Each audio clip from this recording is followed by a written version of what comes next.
Hello student, welcome to Navankur digi lessons class.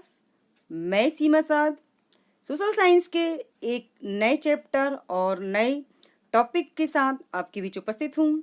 तो students, आज के इस वीडियो में हम पढ़ेंगे क्लास 8th के सोशल साइंस का चैप्टर 7, जिसका नाम है परिवर्तनकारी बाह्य शक्तियाँ।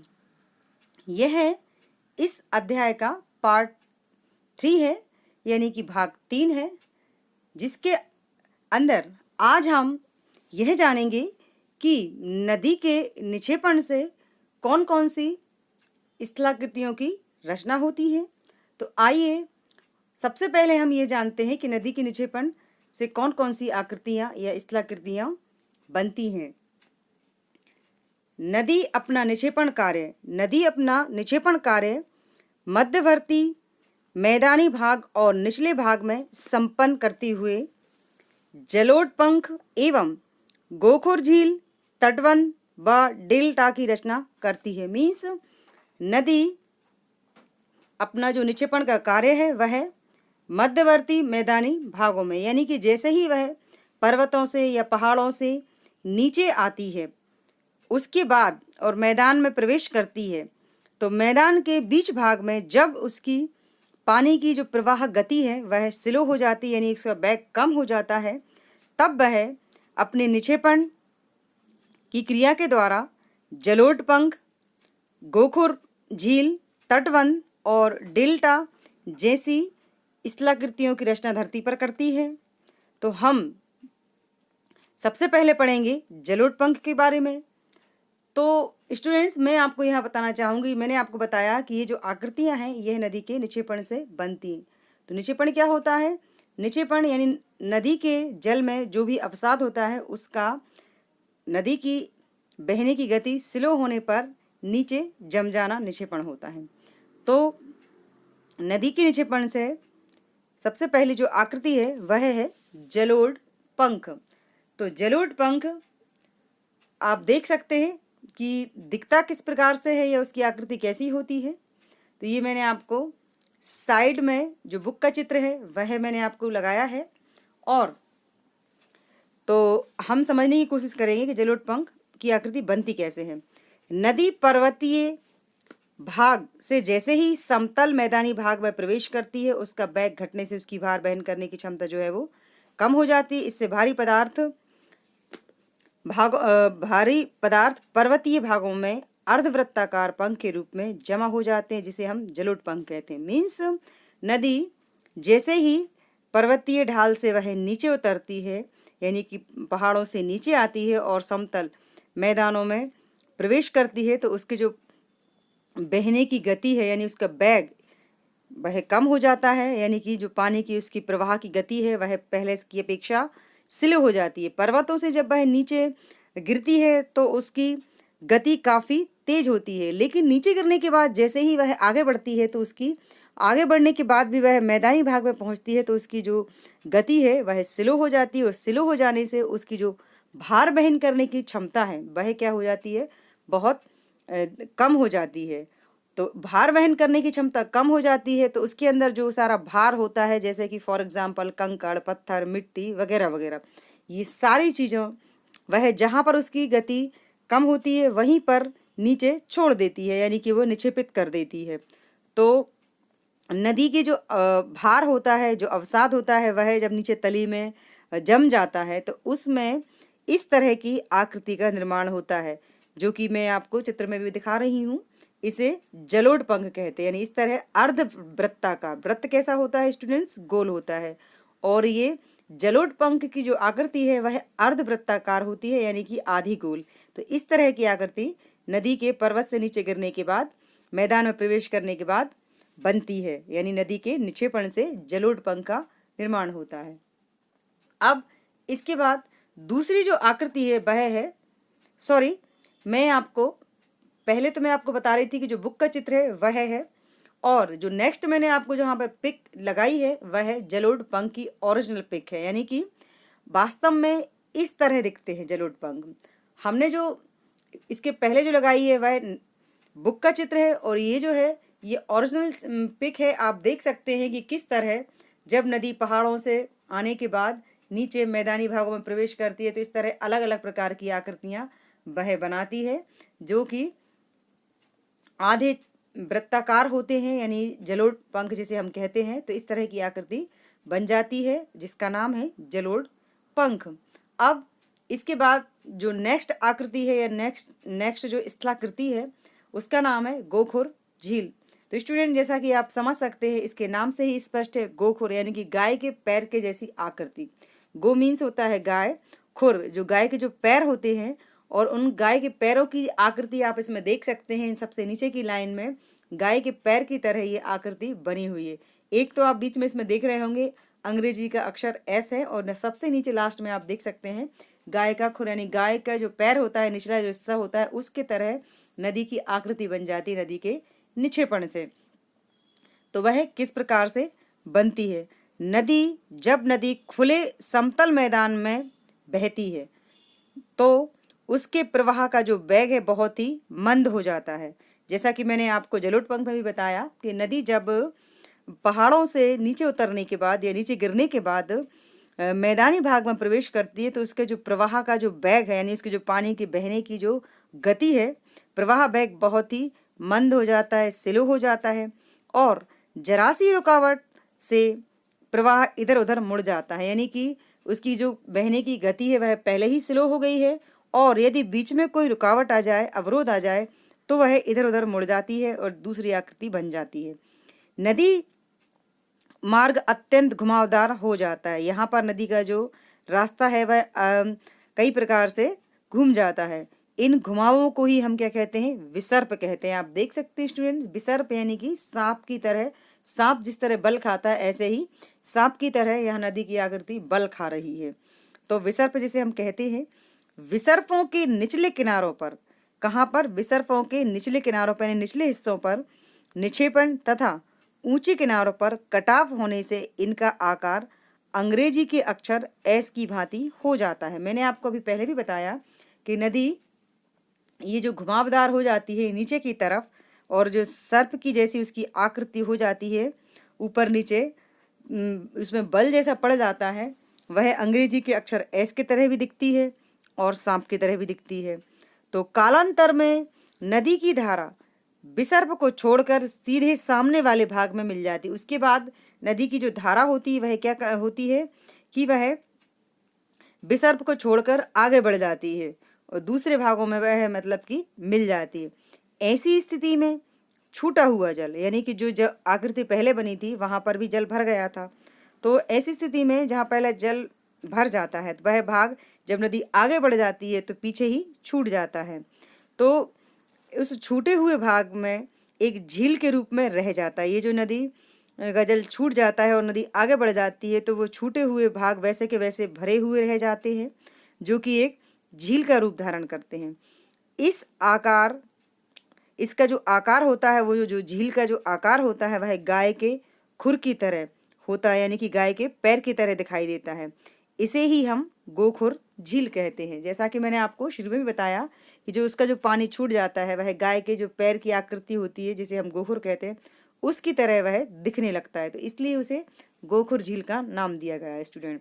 तो मैं आपको एक बार पूरा फिर से पुनः रिपीट करूंगी कि गोखुर झील होती क्या है और उसका निर्माण कैसे होता है। नदी जब मैदानी भागों में प्रवेश करती है तो उसके बहने का जो पानी के बहने का जो वेग है वह स्लो हो जाता है, और स्लो होने से वह जरा सी रुकावट आने पर यहाँ वहाँ मुड़ जाती है, और यहाँ वहाँ मुड़ने से उसमें कई बल घुमाव आ जाते हैं, और उन घुमावों से अंग्रेजी के अक्षर एस की तरह भी आकृति बनती है, वैसी भी लगती है देखने में। और फिर जरा सी रुकावट आने पर वह पानी वहीं छूट जाता है और वह आगे बढ़ जाती है। आगे बढ़ने पर जो उसका जो छूटा हुआ भाग था वह एक झील का रूप धारण कर लेता है, और वह देखने में गाय के पैर की तरह, गोखुर जिसे कहते हैं उसकी तरह दिखता है, जिसे हम कहते हैं गोखुर। तो इस तरह नदी के निक्षेपण से गोखुर झील का निर्माण होता है स्टूडेंट्स। और मैं आपको यहाँ पर दूसरा चित्र भी आपको गोखुर झील का दिखा रही हूँ।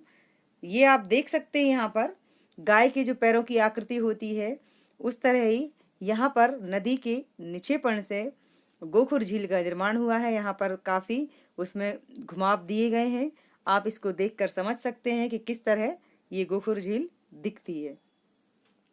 इसके बाद मैंने दूसरा एक और आपको गोखुर झील का चित्र यहाँ पर बताया है, बताने की कोशिश की है।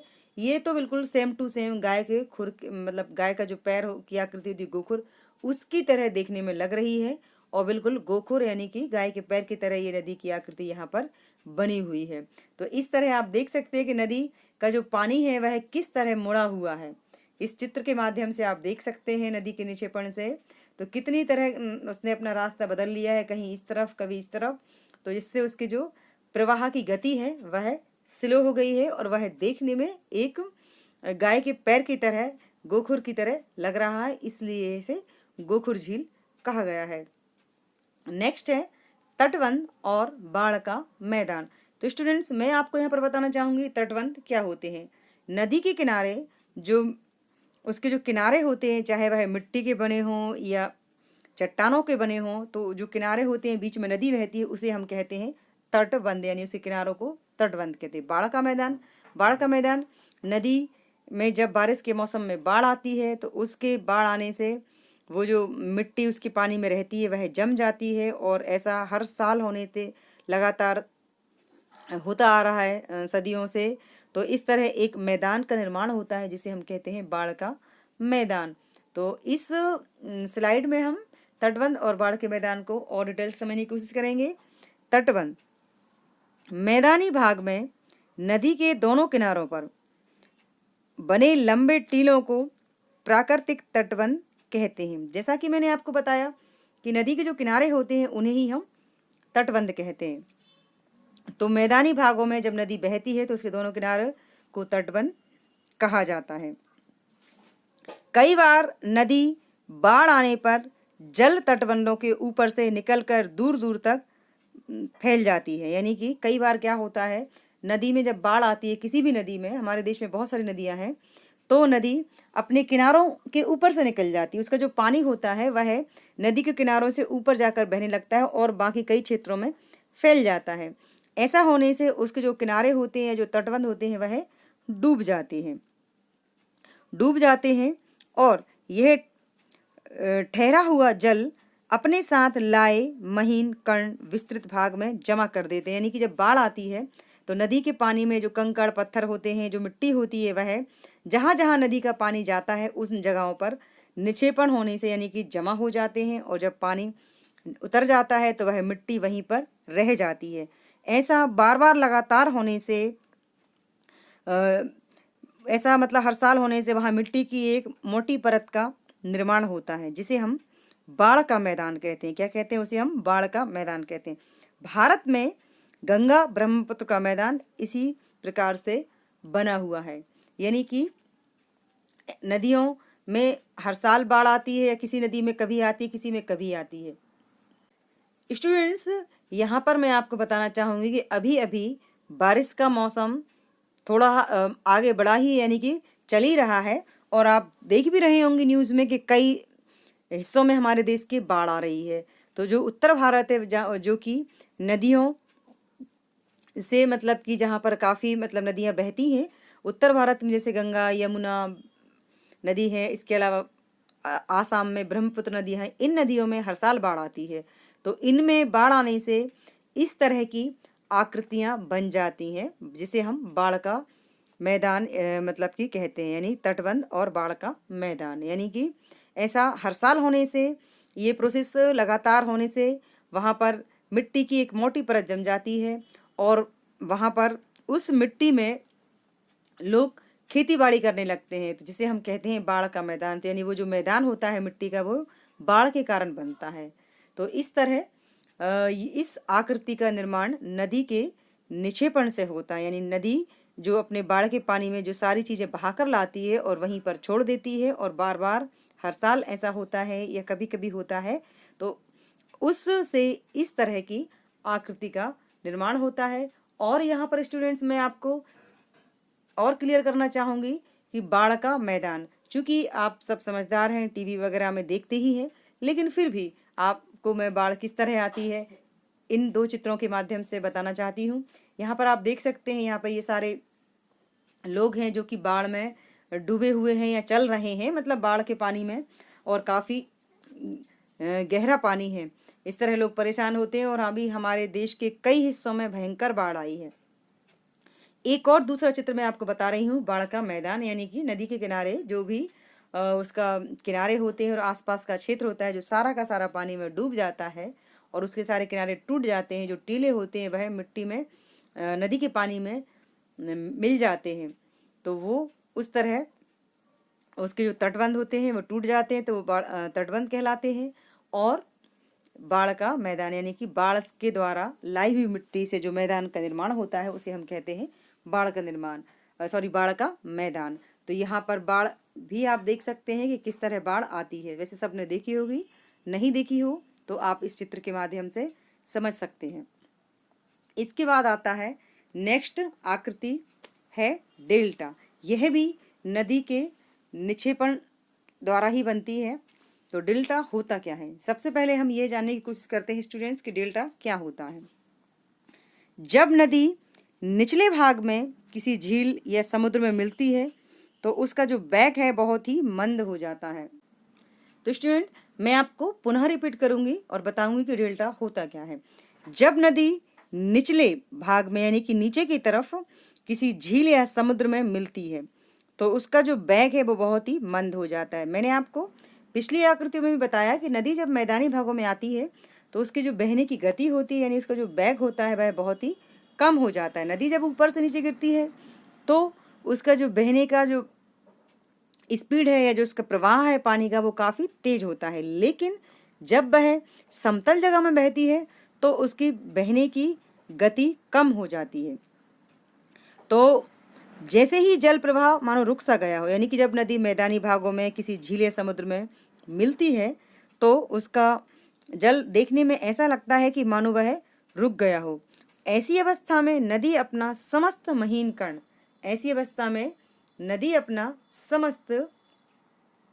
कण, मतलब उसके अंदर जो सारा अवसाद होता है वह भार मुहाने पर बिछा देती है। मैं आपको बताना चाहूँगी स्टूडेंट कि नदी के अंदर जो सारा अवसाद, यानी उसके अंदर मिट्टी, फॉर एग्जाम्पल मिट्टी, कंकड़, पत्थर, जो भी चीज़ें उसके पानी में मिली हुई है वह सभी वह मुहाने पर बिछा देती है। तो नदी की धारा अनेक उपधाराओं में विभक्त हो जाती है, मतलब ऐसी स्थिति में नदी कई धाराओं में बट जाती है। इस प्रकार बनी हुई त्रिभुजाकार आकृति को, कैसी आकृति? त्रिभुजाकार, जिसकी मतलब कितनी भुजाएं हो? 3 हो, को हम डेल्टा कहते हैं। डेल्टा कई प्रकार के होते हैं, यानी कि कई प्रकार के होते हैं, कई आकार के होते हैं। फॉर एग्जाम्पल पंखाकार डेल्टा, पंजाकार डेल्टा, चंपाकार डेल्टा, गंगा ब्रह्मपुत्र का जो डेल्टा है, नील नदी का डेल्टा और मिसिसिपी नदी का डेल्टा विश्वविख्यात है। तो अब मैं आपको दोबारा इन शॉर्ट में बताने की कोशिश करूँगी डेल्टा होता क्या है। स्टूडेंट, डेल्टा एक ऐसी आकृति होती है जब नदी अपनी सारी जो उसकी जहाँ उद्गम स्थल है वहाँ से निकलने के बाद, जैसे मान लो कोई नदी हिमालय से निकली है, फॉर एग्जाम्पल गंगा नदी, हिमालय से निकलने के बाद जहाँ जहाँ उसकी बहने के बाद अंत में जहाँ उसका समापन होता है, जैसे कि गंगा नदी मिलती है बंगाल की खाड़ी में, नर्मदा नदी मिलती है अरब सागर में, तो ये जो नदियाँ जहाँ पर इनका समापन होता है, पूरी मतलब उनकी क्षेत्र, नदियों का जो बहने का पूरा क्षेत्र जहाँ जहाँ तक जिन जिन शहरों में बहती है, उसके बाद जहाँ उनका दी एंड होता है, तो जब उनका दी एंड होता है तो उस जगह पर उनकी जो स्पीड है बहने की बहुत ही स्लो हो जाती है और ऐसा लगता है मानो नदी का जो पानी है वह रुक गया हो कहीं पर, और ऐसा मतलब कि देखने में इस प्रकार लगता है। तो वो जो उसके पूरी अपनी बहने की पूरी एक दूरी तय करने के बाद उसके अंदर जो सारा अवसाद होता है, उसका सारा भार जो होता है, वह जिस भी नदी में मिलती है या किसी समुद्र में मिलती है या फिर वो झील में मिलती है, वह शुरुआत में वहीं पर वो उसे छोड़ देती है, यानी कि निक्षेपित कर देती है और वह वहीं पर जम जाता है। तो ऐसा मतलब कि जो निक्षेपित पदार्थ होते हैं, वह निक्षेपित पदार्थ अलग अलग आकृतियाँ बना लेते हैं। जैसे कि जो आकृतियाँ बना लेते हैं अलग अलग तरह की, उन आकृतियों को ही स्टूडेंट्स हम डेल्टा कहते हैं। हमारे यहाँ देश में गंगा नदी, ब्रह्मपुत्र नदी डेल्टा बनाती हैं। इसके अलावा और मैंने अभी आपको नाम बताए, नील नदी जो कि मिस्र देश की नदी है, और मिसिसिपी नदी, ये नदियाँ भी डेल्टा बनाती हैं और इनके जो डेल्टा हैं वह पूरी दुनिया में प्रसिद्ध हैं। और मैं आपको एक और बात यहाँ पर क्लियर करूँगी कि जो सभी नदियाँ होती हैं वह डेल्टा नहीं बनाती। कुछ नदियाँ डेल्टा बनाती हैं, सब नदियाँ डेल्टा नहीं बनाती हैं। अब डेल्टा की आकृति दिखती किस प्रकार की है या डेल्टा कैसा दिखता है स्टूडेंट, तो मैंने आपको इस पिक्चर के माध्यम से दिखाने की कोशिश की है। मैंने आपको कि डेल्टा इस तरह का दिखता है। डेल्टा की आकृतियाँ कई होती हैं, जैसे कि पंखाकार, चंपाकार डेल्टा, त्रिभुजाकार डेल्टा, लेकिन यहाँ पर मैंने आपको बस एक ही आकृति की दिखाने की कोशिश की है। तो इस तरह की जो आकृति बन जाती है नदी के निक्षेपण से, जहाँ पर उसका समापन होता है, उसको हम डेल्टा कहते हैं और वो अलग अलग आकृतियाँ बनाता है। इसके बाद अब हम पढ़ेंगे एस्चुरी, ज्वार, नद, मुख, यानी कि यह भी नदी की ही एक आकृति है और यह भी नदी के निक्षेपण से ही बनती है। स्टूडेंट, अभी हमने जितनी भी आकृतियों के बारे में, तो स्टूडेंट्स जितनी भी आकृतियों के बारे में अभी हमने यहाँ पर समझा है, जैसे कि डेल्टा हो, जलोढ़ पंख हो, गोखुर झील हो, बाढ़ का मैदान और तटबंध हो, ये सभी आकृतियाँ नदी के निक्षेपण से ही बनती हैं और नदी के मैदान में उतरने के बाद उनकी बहने की गतिशील होने के बाद बनती हैं। और यहाँ पर हम एक लास्ट आकृति पढ़ रहे हैं नदी के निक्षेपण से, जिसका नाम है एस्चुरी, और इसे हम ज्वार, नद, मुख भी कहते हैं। यानी यह नदी के समुद्र में मिलने से बनती है ये आकृति। तो अब ये एस्चुरी, ज्वार, नद, मुख की आकृति होती क्या है, यह हम जानने की कोशिश करते हैं। समुद्र में गिरने वाली कुछ नदियाँ अपने मुहानों पर डेल्टा नहीं बनाती। जैसा कि मैंने आपको ऊपर बताया ही था कि जो समुद्र में जो नदियाँ मिलती हैं, और वह सभी नदियाँ चाहे समुद्र में मिले या फिर वो झील में मिले, सभी नदियाँ डेल्टा नहीं बनाती, कुछ ही नदियाँ डेल्टा बनाती हैं। ऐसी नदियों का मुहाना, यानी कि जो डेल्टा नहीं बनाती हैं, ऐसी नदियों का मुहाना समुद्र की ओर क्रमशः चौड़ा होता जाता है। ऐसे मुहाने पर ज्वार, भाटा और समुद्री धाराएं यहाँ के सारे अवसादों को गहरे समुद्र में बहा ले जाती हैं। तो स्टूडेंट्स, मैं आपको पुनः रिपीट करूंगी कि समुद्र में गिरने वाली कुछ नदियाँ अपने मुहाने पर डेल्टा नहीं बनाती, मतलब वो डेल्टा की आकृति का निर्माण नहीं करती हैं। तो जो नदियाँ डेल्टा का नहीं बनाती हैं, वह नदियाँ जब समुद्र में मिलती हैं तो समुद्र की ओर उनका जो मुहाना है या जो मुंह है वह क्रम से चौड़ा होता जाता है। क्या होता जाता है? नदियों का मुहाना समुद्र की ओर क्रमशः चौड़ा होता जाता है। तो ऐसे मुहाने पर ज्वार भाटा, और समुद्र में जैसा कि स्टूडेंट्स आप जानते हैं 24 घंटे में एक बार ज्वार भाटा अवश्य आता है। समुद्र के पानी में जो लहरें किनारे पर आती हैं और वह वापस लौट जाती हैं, उन्हें हम ज्वार भाटा कहते हैं। तो समुद्र में ऐसे मुहाने पर ज्वार भाटा और समुद्री धाराएं बहाकर यहाँ के सारे अवसादों को गहरे समुद्र में बहा ले जाती है। यानी कि नदी अपने साथ जो कुछ भी अवसाद लेकर आती है, जो कि वह स्टार्टिंग में वहीं छोड़ देती है, उस सारे अवसाद को समुद्र का में जो ज्वार भाटा आते हैं और उसकी जो धाराएं होती हैं वह अपने साथ बहा कर ले जाती हैं। तो नदी का जो सारा अवसाद है वह गहरे समुद्र में चला जाता है और स्टार्टिंग में वहाँ कुछ मुहाने पर बचता ही नहीं है। तो उससे एक और नई आकृति का निर्माण हो जाता है, मतलब एक और आकृति बन जाती है, जिसे हम कहते हैं एस्चुरी, ज्वार, नद, मुख। और इससे क्या होता है कि इससे जो समुद्र, जहाँ नदी का जो मुहाना होता है, जहाँ वह समुद्र से मिलती है, वहाँ पर और गहरा, मतलब कि भूभाग होता जाता है। यानी कि जहाँ उसका जो मुहाना होता है नदी का, वह भाग काफ़ी नीचा होता जाता है। मतलब उसकी ज्वार भाटा उसे सारे अवसाद को बहा ले जाने से वहाँ पर मुहाने पे वह भाग काफ़ी नीचा हो जाता है, मतलब एक नई आकृति का निर्माण हो जाता है। तो ऐसी इस आकृति को हम ज्वार, नद, मुख या फिर एस्चुरी कहते हैं। ज्वार नदमुख इसलिए कहते हैं क्योंकि समुद्र का जो ज्वार भाटा है वही उसे बहा कर ले जाता है, इसलिए उसका नाम ज्वार नदमुख है। और उसी को हम एस्चुरी कहते हैं। तो इसका निर्माण होता है। भारत की नर्मदा नदी और ताप्ती नदी अपने मुहाने पर एस्चुरी या ज्वार नदमुख बनाती है।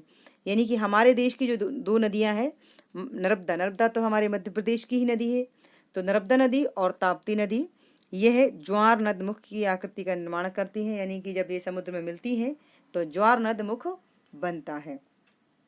अब हम आगे बढ़ेंगे और जानेंगे कि ज्वार नदमुख या एस्चुरी की जो आकृति है वह दिखती कैसी है या होती कैसी है। तो स्टूडेंट्स, आप यहाँ इस चित्र में देख सकते हैं, इस फोटो में देख सकते हैं कि नदियाँ किस तरह जब समुद्र में मिलती हैं तो उसकी आकृति किस तरह बनी हुई है। अलग अलग मतलब कि हिस्सों में बटा हुआ है उसका पानी। तो ये जो आकृति है जो दिख रही है इसे ही हम एस्चुरी और या फिर ज्वार नदमुख कहते हैं। तो मुझे लगता है आप समझ गए होंगे कि एस्चुरी क्या होता है। अब हम जानेंगे कि पवन के कार्य क्या होते हैं। तो स्टूडेंट्स, अभी मैंने आपको जितनी भी स्थलाकृतियों के बारे में बताया, यह सभी आकृतियाँ नदी के निक्षेपण से बनी थी। अब मैं जो आपको बताने वाली हूँ या जो समझा रही हूँ, यह है पवन के कार्य। पवन मीन्स क्या होता है? हवा। तो हवा के निक्षेपण से भी कुछ आकृतियों का निर्माण होता है। और मैं आपको एक और बात यहाँ पर बताना चाहूँगी स्टूडेंट, कि हम यहाँ पर निक्षेपण की बात कर रहे हैं, तो नदी, समुद्र, हवा, बर्फ, इन सभी जगहों पर अपर्दन, परिवहन और निक्षेपण की क्रियाएं होती हैं। तो पिछली हमने नदी के निक्षेपण की क्रियाओं के बारे में या आकृतियों के बारे में पढ़ा। अब मैं जो ये आपको बताने वाली हूँ यह है पवन के कार्य, यानी कि हवा के द्वारा बनने वाली आकृतियाँ, हवा के कार्य। तल संतुलन के कारक के रूप में पवन मरुस्थलीय प्रदेशों में अधिक सक्रिय होती है। तल संतुलन यानी जो तली होती है उसको बैलेंस करने के कारक के रूप में पवन मरुस्थलीय प्रदेशों में अधिक सक्रिय होती है। तो स्टूडेंट्स, तल संतुलन के कारक के रूप में पवन मरुस्थलीय प्रदेशों में अधिक सक्रिय होती है, यानी कि जो हवा होती है वह मरुस्थलीय क्षेत्रों में ज़्यादा वेगवान होती है, वहाँ पर अपनी आकृतियों का निर्माण करती है। इन क्षेत्रों में पवन को अपने कार्य निर्विघ्न संपन्न करने के लिए अनुकूल दशाएं मिलती है। यानी कि जो पवन होती है, जो हवाएं होती हैं, वह उन्हें अपने कार्य बिना रुकावट के करने की जो पूरी अनुकूल दशाएं मिलती हैं वह मरुस्थलीय क्षेत्रों में मिलती हैं।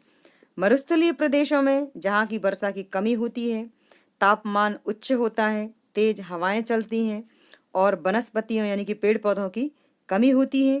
और ये सभी चीज़ें हैं वहाँ की आकृति निर्माण के लिए, पवन के द्वारा आकृति निर्माण के लिए अनुकूल दशाएं हैं।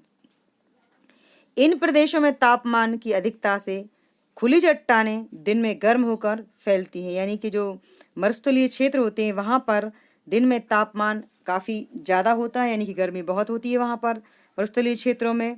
और जो चट्टानें होती हैं, जो पत्थर होते हैं, वह दिन में गर्म होकर फैलती हैं तथा रात में तापमान के गिरने से ठंडी होकर सिकुड़ने लगती हैं।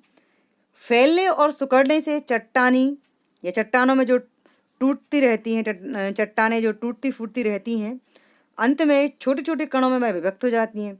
तो यह जो क्रिया है यह अपक्षय के द्वारा संपन्न होती है। तो इस तरह यहाँ पर पवन अपने कार्य करती है। तो मैं आपको स्टूडेंट्स पुनः रिपीट करूँगी कि जो पवन के जो कार्य है, पवन मरुस्थलीय प्रदेशों में अपने कार्य संपन्न करती है, वहाँ पर इस तरह की आकृति बनाती है। और वह कैसे बनाती है? हवा चलने से वहाँ पर हवा चलती है तेज, और वहाँ हवा के लिए मतलब कि और हवा में वह उसके साथ कंकड़ पत्थर होते हैं जो कि चट्टानों से टकराते हैं और टूट फूट होती है। और वहाँ पर तेज गर्मी होने के कारण दिन में तापमान काफ़ी ज़्यादा रहता है और रात में कम होता है, जिससे चट्टानों में टूट फूट हो जाती है। इस तरह इन सारे प्रोसेस के कारण वहाँ पर कई आकृतियों का निर्माण होता है। तो अब हम यह जानने की कोशिश करेंगे कि अपर्दन क्या होता है, यानी कि पवन अपर्दन क्या होता है। जहाँ पर लिखा है अपर्दन, अपर्दन मीन्स पवन के द्वारा अपर्दन। मरुस्थलीय भागों में, कहाँ पर स्टूडेंट्स? मरुस्थलीय भागों में या मरुस्थलीय क्षेत्रों में पवन वेगवान होती है, यानी कि पवन काफी तेज गति से वहां पर बहती है और वह अपने साथ कंकड़ों और बालू के कणों को दूर तक उड़ाकर ले जाती है। तो पवन के साथ लुढ़कते उड़ते हुए ये कण आपस में एक दूसरे से घर्षण करते हुए सम्मुख चट्टानों से टकराते हुए उसे खरोंचते हैं। यानी कि ये जो पवन होती है, या जिसे कहें कि हवा, जो कि मरुस्थलीय क्षेत्रों में जहाँ उसको अनुकूल दशाएं मिलती हैं वहाँ पर यह बहुत तेज गति से चलती है, और इस तेज गति से चलने के कारण उसके साथ कंकड़, मिट्टी, धूल के कण, चट्टानों के टुकड़े, यह सभी भी उसके साथ उड़कर चले जाते हैं। यानी कि ये पवन का अपर्दन होता है। अपर्दन के द्वारा पवन अपर्दन करती है, अपर्दन के द्वारा फिर उसका परिवहन करती है, और परिवहन के बाद उसका जो पवन का निक्षेपण होता है, तो निक्षेपण से कई आकृतियों का निर्माण होता है। तो ये जो पवन का जो अपर्दन होता है वह किन किन चीजों से होता है? पवन का यह कार्य अपघर्षण, सन्निघर्षण और अपवाहन के रूप में संपन्न होता है। जैसा कि मैंने आपको बताया, पवन का ये जो प्रोसेस है वो अपर्दन, परिवहन और निक्षेपण के कारण होती है, और यही इसे हम यहाँ पर अपघर्षण, यहाँ पर हम इसको विज्ञान की भाषा में अपघर्षण, सन्निघर्षण और फिर अपवाहन कहते हैं। इन 3 क्रियाओं के द्वारा इसका अपर्दन होता है। तो अब हम यह समझने की कोशिश करेंगे कि ये तीनों होते क्या हैं। अपवाहन क्या होता है, सन्निघर्षण क्या होता है और अपघर्षण क्या होता है। अपवाहन का मतलब होता है चट्टान कणों को उड़ाकर ले जाने की क्रिया, यानी कि चट्टान के जो कण हैं, जो कुछ चट्टानों के टूटने से हो गए हैं, इन चट्टान के कण को उड़ाकर ले जाने की क्रिया को अपवाहन कहा जाता है। अगर इसे हम परिवहन कहें तो भी गलत नहीं होगा, यानी कि परिवहन का ही दूसरा नाम अपवाहन है। फिर सेकंड है सन्निघर्षण। पवन में उड़ते कणों का परस्पर, यानी पवन यानी हवा के साथ ये जो कण है, जो हवा के साथ जो कण है वह परस्पर आपस में टकराते हुए विखंडित होते हैं, यानी कि टूटते हैं। हवा के साथ जो आपस में कंकड़ पत्थर होते हैं एक दूसरे से टकराते हैं, और टकराने के बाद में वह और टूट जाते हैं। तो यही इसी क्रिया को हम सन्निघर्षण कहते हैं। नेक्स्ट है हमारा अपघर्षण। रेत कणों से युक्त पवन, किससे? रेत कणों से युक्त पवन द्वारा चट्टानों को रगड़ रगड़ कर घिसने की क्रिया को हम अपघर्षण कहते हैं। यानी कि रेत जो होती है, जो कि नदियों में बनती है, तो रेत कणों से युक्त हवा, यानी जिस हवा में रेत शामिल है, चट्टानों को रगड़ रगड़ कर घिसने की जो क्रिया है उसे हम अपघर्षण कहते हैं। अगर मैं इसे ऐसे कहूँ कि ये जो पवन होती है जिसके साथ छोटे छोटे कंकड़ होते हैं, जो पत्थर होते हैं, जो जाकर चट्टानों से टकराते हैं, तो इस क्रिया को हम कहते हैं अपघर्षण। अब हम यह जानेंगे कि इन क्रियाओं के द्वारा किन आकृतियों का निर्माण होता है, ये होता कैसा है, या किन पवन अपर्दन से कौन से कार्य प्रभावित होते हैं। पवन अपर्दन से कौन से कार्य प्रभावित होते हैं? तो पवन अपर्दन से निम्नलिखित कार्य प्रभावित होते हैं। पहला है पवन की गति से, यानी कि जो पवन अपर्दन का जो काम है, ये जो क्रिया है वह कैसे होती है। तो यह है इसका जो पहली जो शर्त है वह यह है कि पवन की गति से, यानी कि पवन अपर्दन की क्रिया पवन की गति पर भी निर्भर करती है। सेकंड है कणों के आकार, मात्रा व ऊंचाई, यानी कि किस तरह ये जो पवन अपर्दन होगा तो उसके जो हवा के साथ किस तरह के कण शामिल है, जो उसके साथ रेत के कण हैं, चट्टानों के बड़े बड़े टुकड़े हैं, या महीन रेत है, मिट्टी है, कौन कौन सी मतलब कि प्रकार के उसके साथ कण हैं। तीसरा है चट्टानों की संरचना व बनावट से तथा जलवायु से, यानी कि चट्टानें किस प्रकार की, जहाँ पर ये सारी प्रोसेस हो रही है, और उनकी बनावट कैसी है, और इसके अलावा उस जगह की जलवायु कैसी है। तो ये सारी चीज़ें पवन अपर्दन में मैटर करती हैं। इसके आधार पर ही पवन अपर्दन की वहाँ पर क्रिया होती है। और स्टूडेंट्स, पवन अपर्दन की क्रिया के द्वारा कौन कौन सी आकृतियों का निर्माण होता है। एक आकृति तो मैंने आपको यहाँ पर चित्र में इसी स्लाइड में बताई है, जिसका नाम है छत्रक। तो पवन अपर्दन की क्रिया से छत्रक, यारदांग की आकृतियां बनती हैं। जैसे नदी के नीचेपन से गोखुर झील, बाढ़ का मैदान, डेल्टा, जलोढ़ पंख, इस तरह की आकृतियां बनती हैं। वैसे ही मरुस्थलीय क्षेत्रों में पवन अपर्दन से यारदांग की, छत्रक की आकृतियां बनती हैं। तो स्टूडेंट्स, ये मैंने एक दूसरी पिक्चर यहाँ पे आपको छत्रक की दिखाने की कोशिश की है, जो कि मरुस्थलीय क्षेत्र में पवन अपर्दन के कारण बनती है। तो वो शायद आपको ठीक से समझ में ना आई हो, तो मैं आपको यहाँ पे बता रही हूँ कि यह है इस तरह छत्रक की आकृति होती है, जो कि पवन अपर्दन से बनती है। इसके बाद आता है निक्षेपण, यानी कि हमने अभी अपर्दन देखा। अपर्दन के बाद दूसरी जो क्रिया होती है वो होती है निक्षेपण। वैसे तो परिवहन होती है, और परिवहन के बाद तीसरे नंबर पर नाम आता है निक्षेपण का, यानी कि उनके पदार्थों को नीचे छोड़ देना उनको, और उनके छोड़ने से उनका जमना, वो निक्षेपण कहलाता है। फिर यह निक्षेपण नदी में, समुद्र में, पहाड़ों पर, बर्फों में, हवाओं में, सभी जगह अपर्दन, परिवहन, निक्षेपण की क्रियाएं होती हैं। तो अब हम चूंकि यहाँ पर पवन की बात कर रहे हैं, और पवन भी कहाँ पर, मरुस्थलीय क्षेत्रों में, तो जहाँ पर रेत होती है, और रेत के साथ साथ चट्टानों के कण, मिट्टी, ये सारी चीजें होती हैं। तो अब उनके निक्षेपण से कौन कौन सी आकृतियों का निर्माण होता है। अपरदित पदार्थों को पवन अपने साथ परिवहन द्वारा दूर तक उड़ा ले जाती। अपरदित पदार्थ यानी कि जो पवन के साथ उसके साथ उड़ते हैं। मैंने जैसे आपको पहले भी बताया, पत्थर, रेत, कंकड़, मिट्टी, ये अपरदित पदार्थ जो कि जमा होते हैं, जिन्हें हम अपरदित पदार्थ कहते हैं। इन सभी को हवा अपने साथ उड़ाकर दूर तक ले जाती है। और जैसे ही पवन का जो वेग है, यानी कि उसकी पवन की जो प्रवाहित होने की गति है वह स्लो होती है, और किसी रुकावट के कारण, तो क्या होता है, निक्षेपण प्रारंभ हो जाता है। और पवन के निक्षेपण से वालू के टीले, बरखान और लोयस की स्थलाकृतियों का निर्माण होता है। तो स्टूडेंट्स, पवन अपर्दन के बाद जो निक्षेपण की क्रिया होती है, तो इसके द्वारा बालू के टीले, बारखान और लोयस की स्थलाकृतियों का निर्माण होता है। और ये सारी आकृतियां कहाँ पर बनती हैं? ये आकृतियां मरुस्थलीय क्षेत्रों में बनती है। यहाँ पर स्टूडेंट्स हम बात कर रहे हैं बालू के टीले की। पहली आकृति है बालू के टीले। तो मैं आपको यहाँ पर क्लियर करना चाहूँगी, टीले मतलब होता है समूह, यानी कि रेत के ढेर लगना। आप यहाँ पर देख सकते हैं, रेत जो हवाएं एक ही दिशा में कई महीनों तक जहाँ पर चलती हैं, तो वहाँ पर मरुस्थलीय क्षेत्रों में इस तरह रेत उड़ उड़ कर जो ढेर लगा देती है, उन्हें ही हम बालू के टीले कहते हैं। ये तो हुई मेरी भाषा। अब हम किताब की भाषा समझ लेते हैं। बालू के टीले।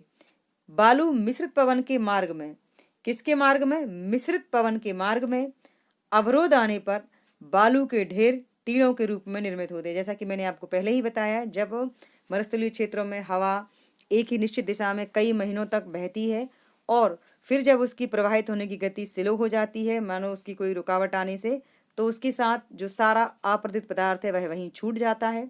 और अपरदित पदार्थों के छूट जाने से इस तरह बालू के टीलों का निर्माण होता है, यानी कि रेत के ढेर लग जाते हैं, क्योंकि हवा के साथ रेत, कंकड़, पत्थर सभी उड़कर जाते हैं, और जहाँ पर हवा की गति स्लो हुई वह वहीं छूट जाते हैं। ऐसा हर साल होने से, बार बार होने से इस तरह की आकृति मरुस्थलीय क्षेत्रों में बन जाती। अब ये देखने में कैसे लगते हैं? यह देखने में अर्धचंद्राकार होते हैं, मतलब आधे गोल होते हैं। और ये बनते कहाँ पर? जहाँ सदैव एक ही दिशा में हवा बहती है, वहीं पर ये बनते। जैसा कि मैंने आपको अभी बताया कि इस तरह की आकृतियाँ मरुस्थलीय क्षेत्रों में बनती हैं। और कहाँ बनती हैं? जहाँ पर हवाएं एक निश्चित दिशा में कई महीनों तक एक ही दिशा में चलती हैं, वहाँ पर इस तरह की आकृति का निर्माण होता है, बालू के टीले जैसी आकृति।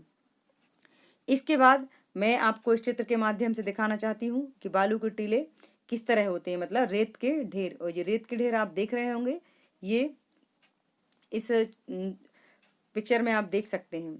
दूसरा मैंने एक और यहाँ पे बताया है आपको, बालू के टीले इस तरह बीच बीच में आप देख रहे होंगे, गड्ढे गड्ढे से दिख रहे हैं, ढेर हैं, यही है बालू के टीले की आकृति, यानी कि रेत के ढेर।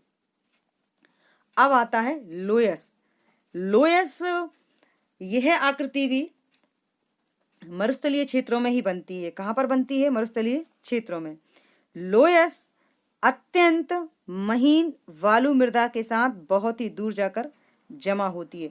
लोयस भी क्या है? लोयस एक आकृति का नाम है जो कि मरुस्थलीय क्षेत्र में बनती है। और ये किस प्रकार की चीजों से बनती है? तो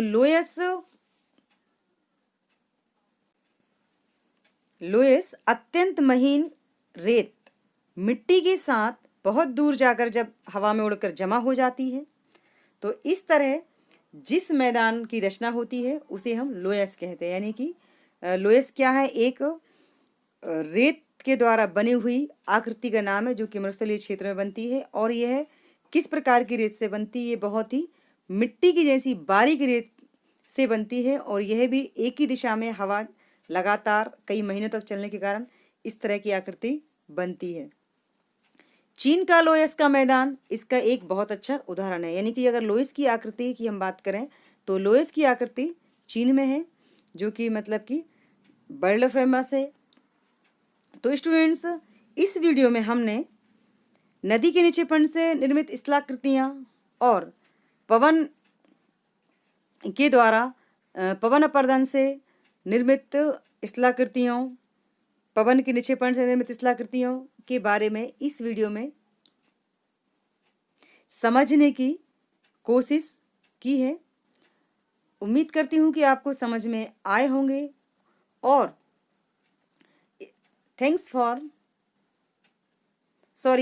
यहाँ पर मैं आपको लोयस की आकृति बताना भूल गई, जो कि मैं आपको पुनः बताती हूँ कि ये जो मैं आपसे अभी बता रही थी कि लोयस की हम बात कर रहे थे मैदान, तो जो लोयस का मैदान है वह इस प्रकार दिखता है। आप देख सकते हैं स्टूडेंट्स, यहाँ पर ये जो मैदान है ऐसा लग रहा है कि मिट्टी यहाँ पर जमी हुई हो।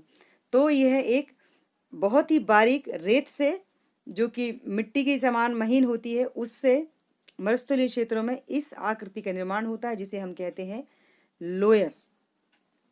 और ये कहाँ पर है? चीन में। Thanks for watching.